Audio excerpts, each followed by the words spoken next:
11 o'clockకి బేబీని తీసుకొచ్చారు. 8 months 3 months బేబీని తీసుకొస్తే ఆ బేబీ చాలా సీరియస్గా ఉండింది.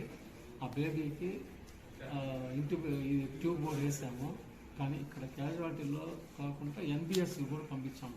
విద్యుపైకి పిల్లల వాటికి పంపిస్తే అక్కడ కూడా ట్యూబ్ వేసి ఆ లంగ్స్లో నుంచి వాళ్ళు ఇచ్చిన పాలు లంగ్స్లో అయిపోయిన దానివల్ల ఆ పాపకి ఊపిరాడకుండా చనిపోయిందని మా ప్రకారం తెలిసింది. మా పీజీలు కానీ మా డాక్టర్లు చూసిన దాని ప్రకారం ఆ యాస్పిరేట్ చేస్తే లంగ్స్లో పాలు వెళ్ళి ఉన్నాయి.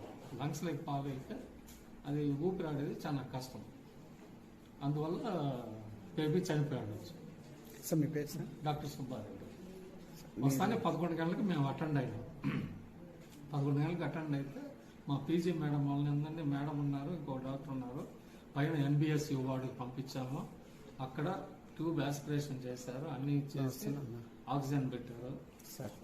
ఆక్సిజన్ పెట్టి అన్నీ చేశారు. కాకపోతే ఎంత ఫస్ట్ ఎయిడ్ చేసినా ఆ లోపల బేబీ చనిపోయింది. ఎందుకంటే ఆ లంగ్స్లోకి ఆ పాలు వెళ్ళిపోవడం వల్ల ఆ లంగ్ ఊపిరాడకుండా చనిపోయింది. అంటే బేబీని రెఫర్ చేస్తామని చెప్పారండి కదా సార్ మీరు? అదే రెఫర్ చేస్తామని చెప్పాము. ఇలా ఫస్ట్ ఎయిడ్ అంబులెన్స్ వచ్చేలా ఫస్ట్ ఎయిడ్ ఇచ్చాము. పైన ఆ ట్యూబ్లో నుంచి ట్యూబ్ వేసి ఆ లంగ్స్లో తీసే లోపల బేబీ డెత్ అయింది. లంగ్స్లో ఆల్రెడీ పాలు వెళ్ళిపోయినాయి కాబట్టి ఆ బేబీ లంగ్స్ ఊపిరాడకుండా చనిపోయింది. ఆక్సిజన్ పెట్టాము, అన్ని ట్రీట్మెంట్ ఇచ్చాము. సో అది ఫాల్ట్ వాళ్ళు పేషెంట్ అటెండర్స్ వాళ్ళు పాలు సరిగ్గా ఇవ్వకపోవటం వల్ల